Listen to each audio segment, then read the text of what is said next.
الحمد لله رب العالمين الرحمن الرحيم مالك يوم الدين إياك نعبد وإياك نستعين اهدنا الصراط المستقيم صراط الذين أنعمت عليهم غير المغضوب عليهم ولا الضالين آمين. سأل سائل بعذاب واقع للكافرين ليس له دافع من الله ذي المعارج تعرج الملائكة والروح إليه في يوم كان مقداره 50,000 سنة فاصبر صبرا جميلا إنهم يرونه بعيدا ونراه قريبا يوم تكون السماء كالمهل وتكون الجبال كالعهن ولا يسأل حميم حميما يبصرونهم يود المجرم لو يفتدي من عذاب يومئذ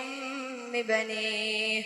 وصاحبته وأخيه وفصيلته التي تؤويه ومن في الأرض جميعا ثم ينجيه كلا إنها لظى نزاعة للشوى تدعو من أدبر وتولى وجمع فأوعى إن الإنسان خلق هلوعا إذا مسه الشر جزوعا وإذا مسه الخير منوعا إلا المصلين الذين هم على صلاتهم دائمون والذين في أموالهم حق معلوم للسائل والمحروم والذين يصدقون بيوم الدين والذين هم من عذاب ربهم مشفقون إن عذاب ربهم غير مأمون والذين هم لفروجهم حافظون إلا على أزواجهم أو ما ملكت أيمانهم فإنهم غير ملومين فمن ابتغى وراء ذلك فأولئك هم العادون والذين هم لأماناتهم وعهدهم راعون والذين هم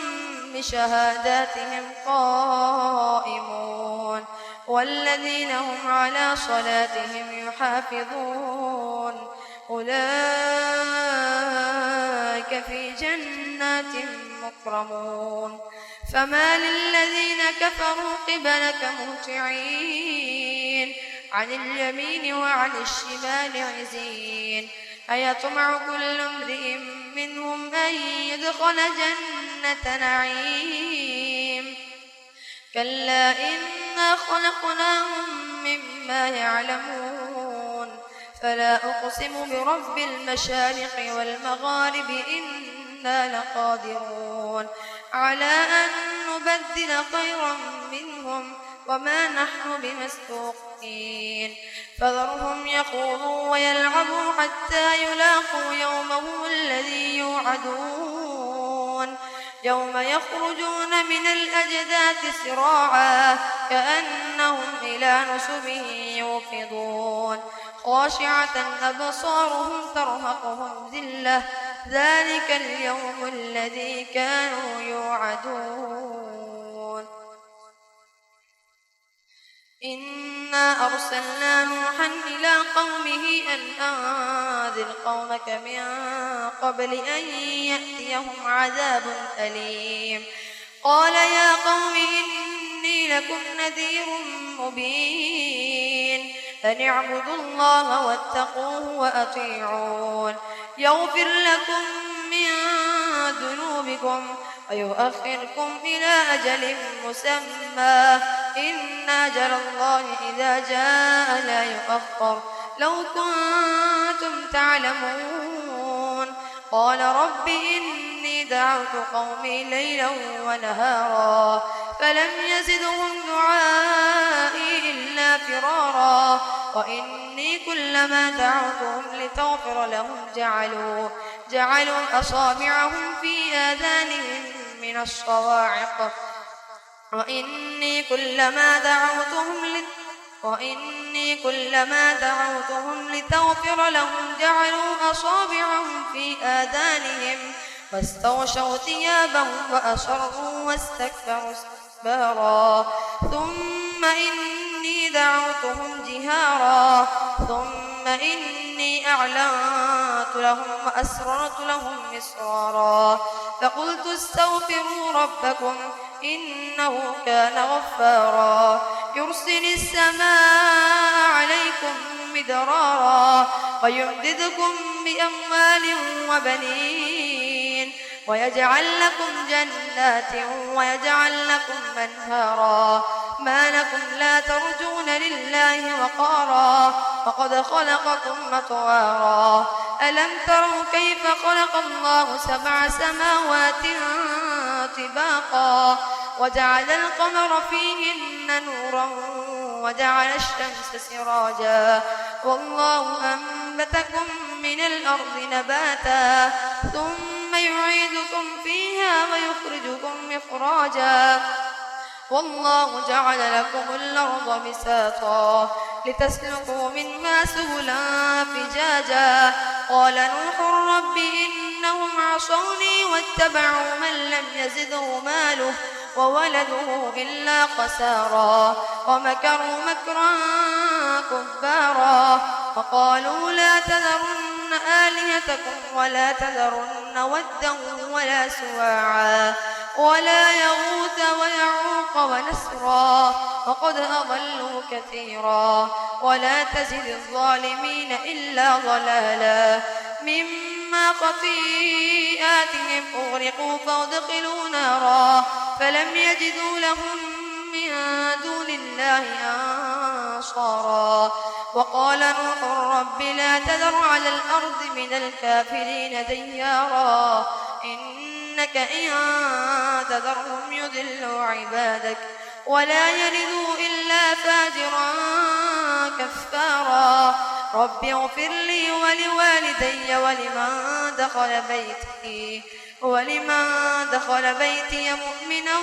وللمؤمنين والمؤمنات ولا تزد الظالمين إلا تبارا قل أوحي إلي أنه استمع نفر من الجن فقالوا إنا سمعنا قرآنا عجبا يهدي إلى الرشد فآمنا به ولن نشرك بربنا أحدا وأنه تعالى جد ربنا ما اتخذ صاحبة ولا ولدا وأنه كان يقول سفيهنا على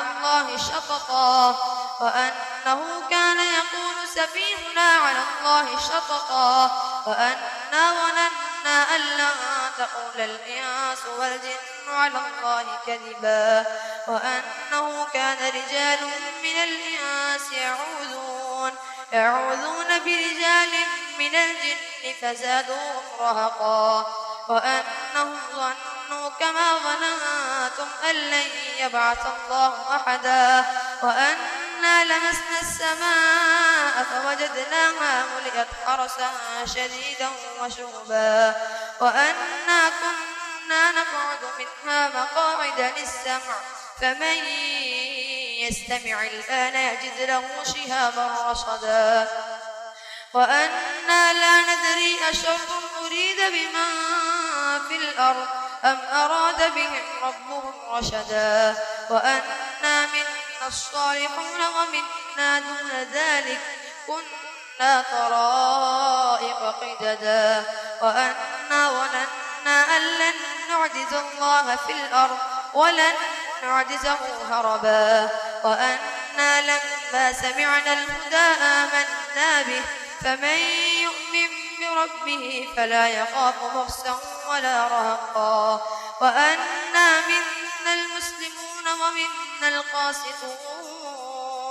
فمن أسلم فأولئك فحروا رشدا وأما القاسطون فكانوا لجهنم حطبا وأن لو استقاموا على الطريقة لأسقيناهم ماء غدقا لنفتنهم فيه ومن يعرض عن ذكر ربه يسلكه لنفتنهم فيه ومن يعرض عن ذكر ربه يسلكه عذابا صعدا وأن المساجد لله فلا تدعوا مع الله أحدا وأنه لما قام عبد الله فدعوه كادوا يكونون عليه لبدا قل إنما أدعو ربي ولا أشرك به أحدا قل إني لا أملك لكم ضرا ولا رشدا قل إني لن يجيرني من الله أحد ولن أجد من دونه ملتحدا إلا بلاغا من الله ورسالاته ومن يعص الله ورسوله فإن له نار جهنم خالدين فيها أبدا حتى إذا رأوا ما يوعدون فسيعلمون من أضعف ناصرا وأقل عددا قل إن أدري قريب ما توعدون أم يجعل له ربي أمدا عالم الغيب فلا يظهر على غيبه أحدا إلا من ارتضى من رسول فإنه يسلك من بين يديه ومن خلفه رصدا ليعلم أن قد بلغوا رسالات ربهم وأحاط بما لديهم وأحصى كل شيء عددا.